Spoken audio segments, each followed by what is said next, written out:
Mr. A&R, we all struggling artists. Realize the world is cold, but we came here to spark it. Swimming little guppies in a sea full of sharks. It's gonna take a miracle to not end up hard. Hello, and welcome to another episode of Inside the Six with Ian and Thomas. Hey, everybody. The season is over. Yes. Yay. That's fine. There's international football coming up this summer. Lots of international football. We're not going to be without football for much longer. Congratulations to Liverpool for winning the Champions League. And congratulations to Chelsea for winning the Europa League. The Radford household is very happy right now. True.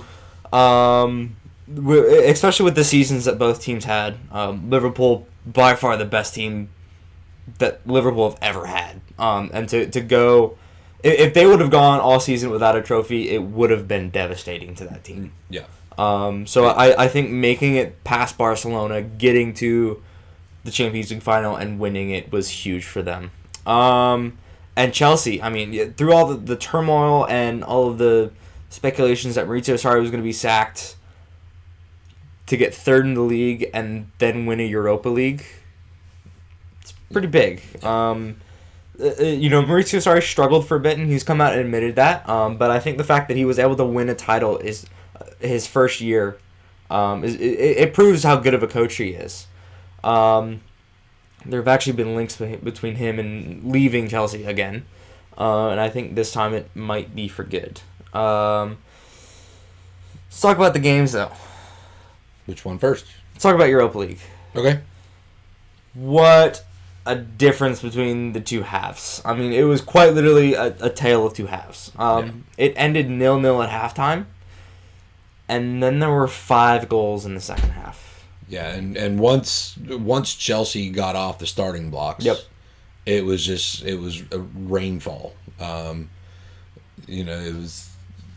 It was a really exciting match.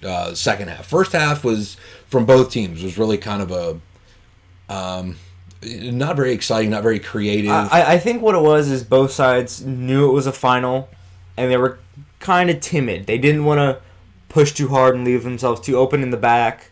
They wanted to make sure that they could defend and test out the team a little bit. Yeah, playing a little bit conservative. Yeah, and they took that first 45 to do that, which, is a tactical thing to do. Yeah. But once Olivier Giroud got that header in, which was beautiful. It was a great header. To put it past Czech, what a finish. And it opened up the floodgates. It was 3-0 within 25 minutes of that first goal. Yeah. Arsenal brought one back with a really nice hit from Alex Iwobi, which is funny because the announcers were just saying that he's not known for his finishing. I mean, and then a second later he lasered one in past Kepa. And then the fourth goal from Hazard was just a cheeky little chip and I think it was kind of icing on the cake for his season, considering it's very likely that it's his last with the Blues. I'm awaiting the news for him to come out and say, I'm joining Real Madrid. He even said after the game to interviewers, I think this is goodbye. And it's a great way to end a career with a team, with a big trophy. And a great goal, just kind of top that off. One was a penalty, but and the thing with that, if Hazard does leave, and I have a feeling he's going to leave too. I think he's going to go to Real Madrid too. They kind of have a backup plan with Christian Pulisic, who they signed months ago before their transfer ban was set up. So that was good business for them. Yep. That was just that was smart looking out. It was heads up stuff. And I think Pulisic is going to really thrive in Chelsea because they're a fast team. They're really kind of a silky, flowing football team, and I think that's the kind of football that Christian Pulisic wants to play and can play, which makes it kind of tough for him. I think even though he's a performer with the U.S. national team. They just don't play that kind of football, that I think he's grown accustomed to in the Bundesliga. And I don't think that's necessarily a bad thing, switching it up. No. I think a new style of play could be good for him. Sure. Grow him as a player. Right. Learn a new style. Bring it to the national team maybe. Yeah. And help the national team, progress a little bit further. I don't foresee the U.S. national team winning anything major anytime soon. I see them competing a little bit more now, though, with some younger players, some new styles, some new coaching, and especially with the news of just the other day, them beating the French under 21 team. Yeah, there was the U20s. It was a late comeback, and they knocked France was the favorites for the tournament, and the U.S. knocked them out. So I mean, to come from behind and beat the favorites, that's a big deal. Yep. So in the next couple of years, I think when they start bringing those players from the U20s to the U21s, to the first team squad, I think it's going to make a big difference for as far as the U.S. national team. So hopefully, within 3 to 5 years, I think the U.S. team is going to start competing again on a level that we kind of expect them to, and that we've seen them be able to do in the past. With the World Cup they had, 8 years ago now, they played really well, and then they kind of had that downslope, and I think a lot of it is because they just failed to inject new talent. Yep. They just kept going with the same players over and over and over, and I'm not discounting those players, and I'm not disparaging those players, but they're at that point, I think their prime had passed, and the other teams around the world, were doing what we weren't doing as a team. They were bringing in fresh blood, they were bringing in younger legs, they were bringing in new talent with new ideas, new creativity. And the U.S. team was really stagnant. They just kept looking for those banner names, those marquee names, and that wasn't winning them games. It was selling tickets, Yep. But it wasn't winning games. And I think now, maybe they've kind of woken up to that a little bit. I hope. Well, and I think the U.S. soccer as a whole has kind of noticed it, especially with them releasing the roster for the Women's World Cup here starting up in the next couple days. I see a lot of old names, but that's only about 50% of it. I see quite a bit of names I've never heard before, or I've only heard a couple times. So I think that's U.S. soccer injecting that new blood into the game, to try and win their 4th Women's World Cup. So, and speaking of that, I plan on doing a bracket thing, kind of like what we did with the Men's World Cup. Hopefully it works out a little bit better for us. Oh my gosh, it can't get a whole lot worse, because I mean the bracket was blown up like day 2. Yeah, I think our second episode we both just ripped ourselves. It's like, we'll try again some other time. But so we'll do that again. If you guys want to do that with us, send us a message. Let us know who you got. With who, and with the group stages coming up. The first game actually starts this Friday. Yep. And then the first U.S. women's game, I think, is next Wednesday. A week from today, actually, okay, Tuesday. So next Tuesday. So we should be able to cover that first women's game and kind of get a little bit of a... Yeah, get a feel for what's happening, and hopefully it's not, upset central, like the Men's World Cup was last summer, which was very exciting. That was an incredibly exciting tournament to watch. I can't believe I had Germany winning it. Well, I think a lot of people did, though. I think most people did. Anyway, so the Europa League, fantastic game, tale of two halves. Really excited to get a trophy this year for my team. Champions League is obviously a little bit bigger of a tournament.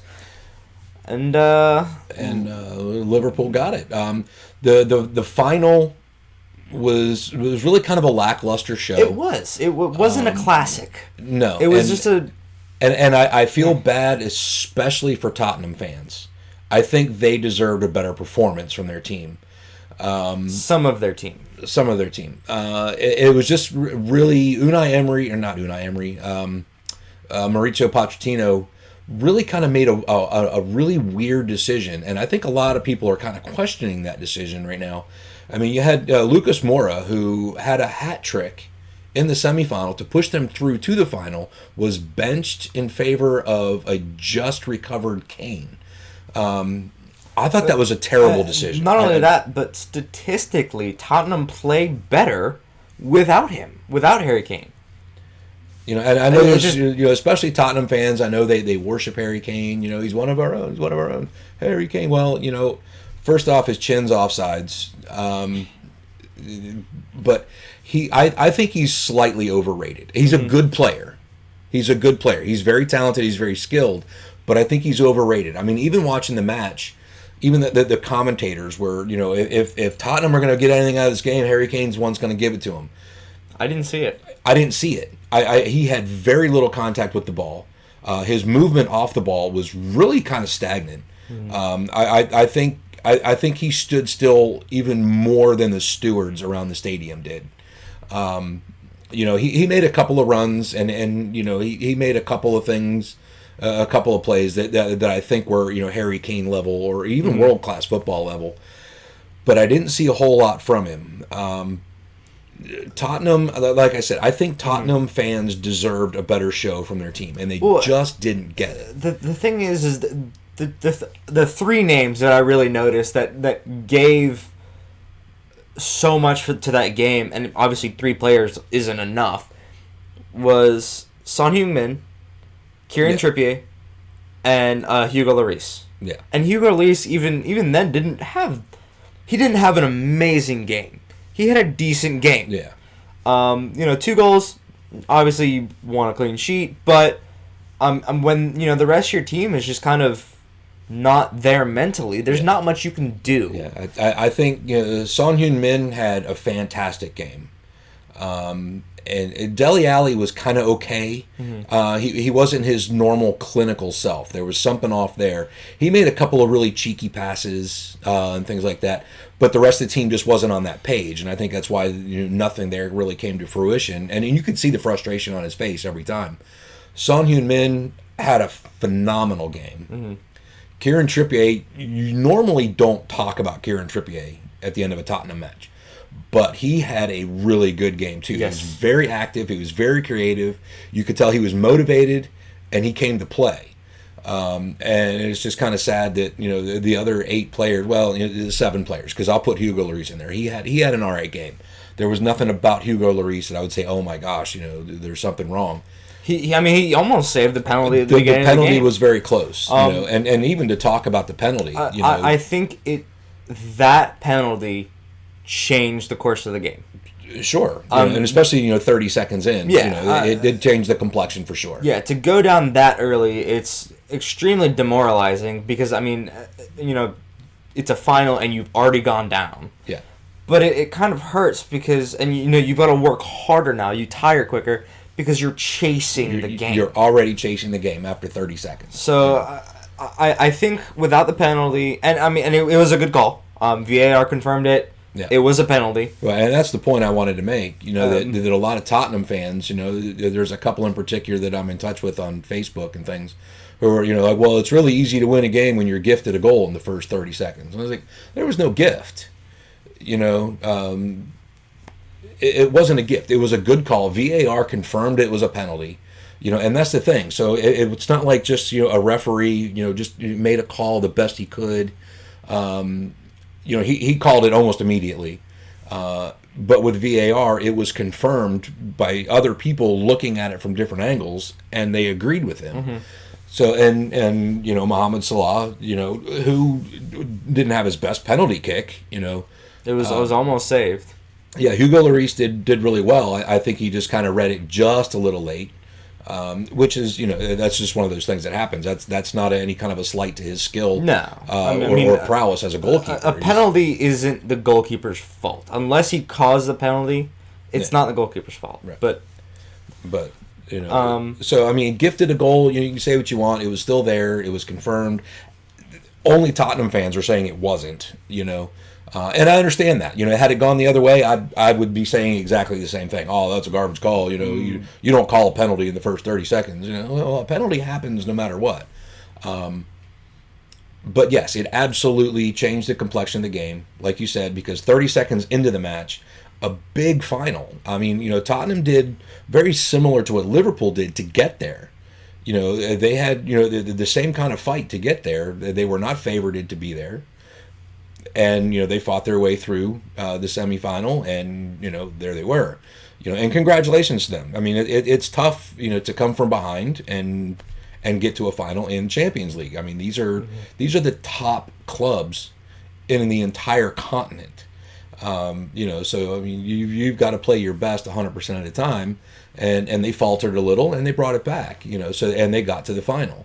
It was listen, Liverpool did it last year with the Champions League. They got to the final, and they pooped the bed. I mean, it was more than just a hiccup. It was just really a bad showing. I mean, it lost a goalkeeper his job. True, he's been replaced by someone who I think is probably one of the best in the world, and who had a definite man of the match performance. Absolutely, he was my man of the match. Alisson made so many clinical saves. His partnership with Van Dijk and Robertson and Alexander-Arnold is unmatched right now. I don't think he's number one in the world for goalkeepers. I still think Ter Stegen has that spot, but Alisson's a definite number 2 for me. He has the skill, he has the leadership, and he has an amazing coach keeping him, at that top level. Yeah. So I'm excited to see the partnerships that build. For all we know, Liverpool could be back in the final again next season. Let's hope. Let's hope they hold up a Premier League trophy next season too. That's my hope. I know he's got different hopes, but he's young and impressionable and makes bad decisions all the time. Hey. So. Hey. But yeah, it was really exciting. It was kind of a lackluster match from both sides, and I think. Like you said, and we've talked about it already. The complexion of the game was changed almost immediately.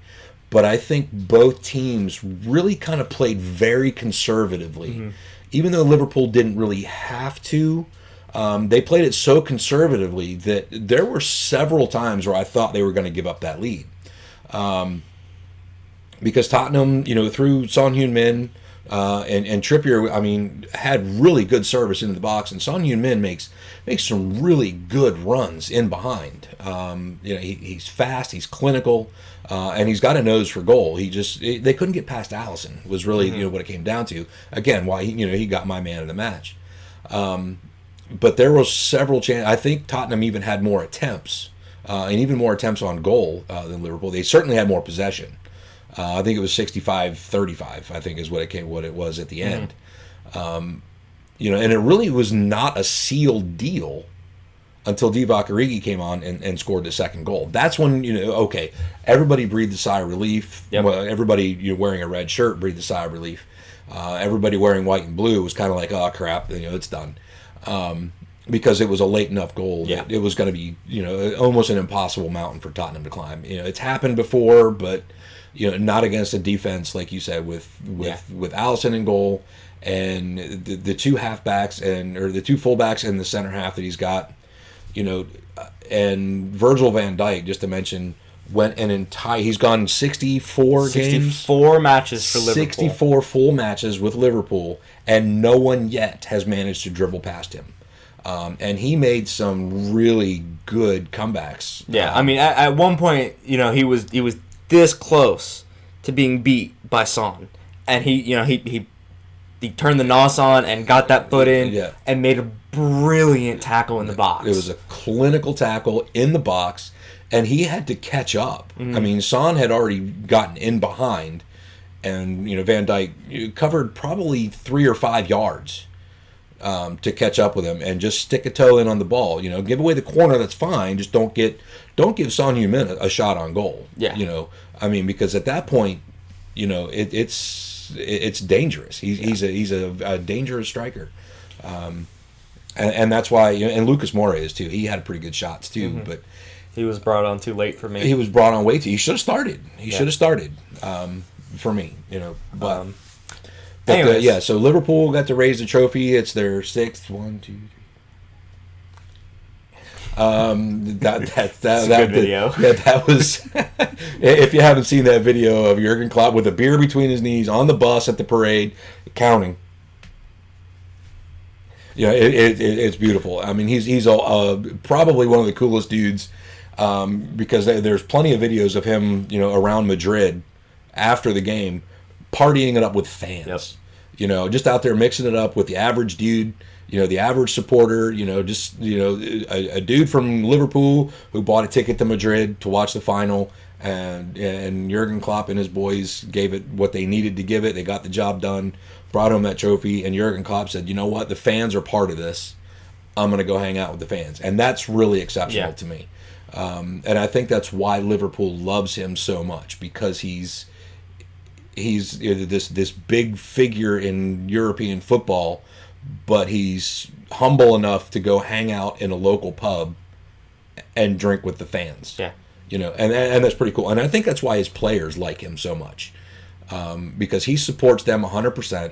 I mean, even with the transfers, and we'll get to the transfers in a minute. Daniel Sturridge has been notified that his contract with Liverpool will not be renewed, but in the statement, Jurgen Klopp said that Daniel Sturridge has earned the right through his impressive part in the club to be now known as a modern Liverpool great. That's a good way to say goodbye to a guy like Danny Sturridge. He's not been one of my favorites since the Suarez days. Daniel Sturridge has not been what I was used to, when he was still out there with Daniel Sturridge, or with Luis Suarez and Raheem Sterling, the triple S attack. But he's a very skilled player. But that's a really cool way for a coach to say goodbye to you. You're great. Your contributions to this club are amazing. You've been a big help in the locker room. And best of luck. But now we'll move on to the transfers, and there's not a whole lot of transfer action going on right now. A lot of the smaller teams are kind of offloading some of their either older players into smaller clubs where they'll go and retire in a couple of years, or some of their younger players are loaning them out to smaller clubs to gain experience and hopefully bring them back in a couple of years to be a bigger name. But like I said, there's not much going on. It's still a lot of rumors. Real Madrid signed Luka Jovic today from Eintracht Frankfurt. So hopefully a decent replacement for Cristiano Ronaldo. We all know they need it. Yes. Benzema. Even Leo Messi has said that since Ronaldo has left, the competition is just not there. And that's big. From when you got a guy like Leo Messi, the absolute superstar that he is, to say something about what some people consider to be his arch rival. Although they're not. They're actually pretty good friends. I believe. So. But Real Madrid needs a little bit of help. So hopefully this works out for them, and then maybe even with Eden Hazard, if it becomes truth, what we all expect eventually. There are some rumors that Juventus could be discussing some Pogba action, bringing Pogba back to Turin, and we all know he's not happy at United right now. He came to United expecting to be with a bunch of big names and win big trophies. He's not. So obviously he wants to leave. I think there's a lot of people who want to leave. I think he wanted to leave even before Mourinho got fired. Yeah. And then when they brought in Solskjaer, I think he had kind of a resurgence. Things were kind of looking up for him. He was happy again. He was smiling on the pitch. And then again, it just didn't happen. And I think personally, the best thing that you can do if you're United is sell Pogba. Yeah. Get rid of him. He doesn't want to be there anymore. Get your money. Right. Buy more players. Right. That would be good business. Give Solskjaer a chance to buy the players he wants for the tactics he has and build a new team. Yes. Rebuild United from the ashes. That's the best thing that they can do, in my opinion. I agree. What will actually happen, we don't know. I wasn't even sure. I even asked Thomas today. I was like, has Solskjaer been fired? And the answer is no, he's not. And I think that's wise. Everybody's talking about, this he's garbage. He's got to go. He's not winning us trophies, things like that. He came in the middle of a season, and he kind of turned some stuff around. And I think it would be very wise for Manchester United if, like Thomas said, sell Pogba, use the money, let Solskjaer build his team, give him a transfer window, and then give him the beginning of the season and see what happens. Don't switch everything up in the middle, of the transfer window, because then you got to start all over again. And I think that's not going to help United right now. So I agree with Thomas. Give him a transfer window, sell Pogba, buy some players that fit the tactics that he wants to play, and go from there. So yeah. So as you said, Daniel Sturridge and Alberto Moreno will be leaving Liverpool after quite a long reign for both of them. Both as free agents, by the way. Ooh. Because their contracts have ended. So. Manchester City have matched João Felix's 120 million euro release clause with Benfica. Wow. He's I believe a 19-year-old Portuguese wonder kid. I've heard a couple things about him. See, Phil Jagielka will be leaving Everton after 12 years. He hasn't said where he's going, possibly retiring. We'll see. I think Goodison Park's going to miss a guy like that. Yeah. Especially in the dressing room. When you got a guy like that with that kind of experience, 12 years, in Merseyside Blue, that's a long time. And when you bring in new players and things like that, you kind of use those players to encourage and build the younger players. Yeah. So I think they're going to miss that. Xherdan Shaqiri has said he intends to stay at Liverpool, which is good for the Reds. Absolutely. Maybe Jurgen Klopp will kind of change the tactics up a little bit. I mean, yes, it works now, might not work next season. So I think we'll see a little bit more of Shaqiri next season, hopefully. So with all of the links between Maurizio Sarri and Juventus, Jorginho, which is a Chelsea midfielder who followed Sarri from Napoli, has come out and said leaving Chelsea for Juventus would be betraying Napoli and all of their fans. Yeah. And I kind of agree. It's very similar that's a weird switch. Yeah, and it's very similar to the kind of if Felipe Coutinho leaves Barca and goes to United, that would be a big betrayal. I mean, I'm not going to hate the guy for it, but I'm going to be like, where's the loyalty, bro? Because we all understood why he wanted to leave Liverpool, but he's just not getting the playing time that he deserves. I mean, he's a phenomenal world-class player. So yeah, something like Sarri, joining a rival team, yeah, it'd be a betrayal. I agree with him, and it would be a weird switch. You have any more transfer news? There's not much. Yeah, like I said, it's all rumor. Unfortunately, it's all rumors right now, and unfortunately, the transfer windows are kind of like this now. It all kind of happens at the end, and everybody's rushing to get these signatures. It's kind of like waiting for the very last minute to buy that good stock, Yep. And that's what's happening. But yeah, you can see like some of these players dumping off like second team players, and what they're doing is they're just building the war chest, and then they're going to start shopping. Yep. Okay, we got this much. How come? Who can we afford to bring in? Who do we need to bring in, and can we afford it? So yeah, as the transfer window gets older, it's going to get hotter. And I'll reiterate what I said, earlier in the second half of the Premier League season. I think this transfer window is going to be pretty hot because a lot of teams are going to be really looking to build. You got teams like Wolves who want to stay up. You got three newly promoted teams who are probably going to want to do what they can to stay up. You got Liverpool who may be looking for some kind of dynamic to push their way through to a Premier League title, which they haven't won since a lot of second places. They've come in, runner-up several times over the last 20 years or so, but they've only got one. I think it's 18 years, and I may be wrong on that. I was just looking at it today and I forgot. But yeah, as this window gets older, it's going to get hotter. Stay tuned. We'll bring to you the news that we get when we get it. That's what I got, man. I want to go over one more thing. This is kind of a little banter between me and you. Oh. So the season's over. Season's over. There's a big trophy. It'll be coming up towards the beginning of next season. And it happens to be called the Ballon d'Or. Okay. Who do you think has it?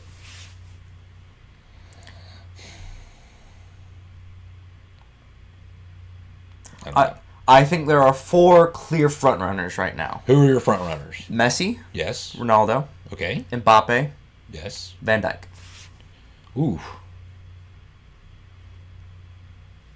For the Ballon d'Or? Man, I'd love to see Virgil van Dijk. It's the only trophy he hadn't won yet besides the Premier League this last season. I don't know that Van Dijk would be in my top three. Really? I mean, just you've got guys like Messi and Ronaldo who score goals, And you have lots of them. Players And like Mbappe. Virgil van Dijk, who is one of the best, if not the best, at stopping it. Yeah, and he scores goals. I think he had 4 or 5 in the Premier League. As a center half, which is pretty cool. 64 games without being dribbled. But past. does that qualify him for the Ballon d'Or? I don't know what the qualifications are. So that's the thing, is there's really no qualifications. it's just we're going to name the best player. Period. Messi had Golden Boot of this season. Throughout all of Europe. Yeah. I don't think Ronaldo has it. He kind of had a lackluster season. Okay, you won the Italian Serie A. You're with Juventus. Come on. Yeah. You went for a challenge and went to Juventus. And you still got a powerhouse kid like Kylian Mbappe, who's still at the top of his game. Yep. And only getting better. Who was fighting Messi for the Golden Boot for Europe this season. Yeah, and I mean his talent and skill is terrifying, considering he's still got a long career ahead of him. And man, Golden Boot, I don't know, man. I mean, with those things being said, I'll go with Virgil van Dijk because of the fact that he's just an unstoppable wall when it comes to defense. And, on corner kicks and set pieces, he's wise enough to get forward and even dictate who takes the set piece. Yeah. Because he knows this is what we should be doing. So yeah, that's my vote, Virgil van Dijk. I'm not going to put my vote out yet because there's so much difference between the two. I think my top 2 would be Messi and Van Dijk. Okay. I think it's going to be one of those two. Okay. Well, that's cool. Unless they decide to pull some random name out of a hat like they did last time and go with Luka Modric. Hey, man. Who is not a bad player. No. But, I think he deserves some kind of recognition. And I'm not mad that Luka Modric got it because he's one of my favorites. And he's one of the most underrated players in the world. I don't think he necessarily deserved it last season. Okay. Well, but that's all I have. Don't forget, we've got Community Shield coming up. Ooh, when is that? That'll be Manchester City and Liverpool, which will be a very exciting match. I'm not sure when that is. It's coming up soon, though. But when we get that result, we'll talk to you about that. Women's World Cup again starts this Friday. We'll talk to you about that next week, and that'll be ongoing through the month of June. August 3rd. Okay. Not till August. Okay. So, yeah, it's farther away than I thought. Ooh, and UEFA Super Cup. Super Cup. Europa League final versus Champions League final winners. So it'll be a good game between Chelsea and Liverpool. Yeah. So, but That's that. If you want to take it out. So yeah, thanks everybody for watching. This is Inside the Six with Ian and Thomas. Thanks to Thomas for all the editing, production, and everything. Does a lot of hard work on that, and I don't do any of it. I just finance it and talk about Liverpool. I still have no idea what I'm doing. Hey, it's working out, so keep it up.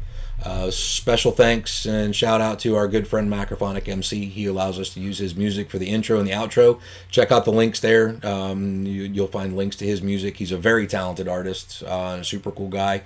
And if you just feel like in the mood for something different with your family, check out his family's YouTube channel called Fun23. They do some really cool stuff on there. It's fun to watch. He's got some cool kids and a cool wife, and they do some fun things for YouTube. Check out the t-shirt shop. The links are there. Click the bell so you get notifications.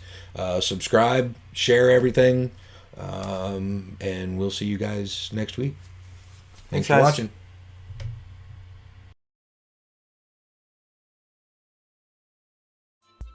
Dear Mr. A&R, we all struggling artists. Realize the world is cold, but we came here to spark it. Swimming little guppies in a sea full of sharks. It's gonna take a miracle to not end up harmed.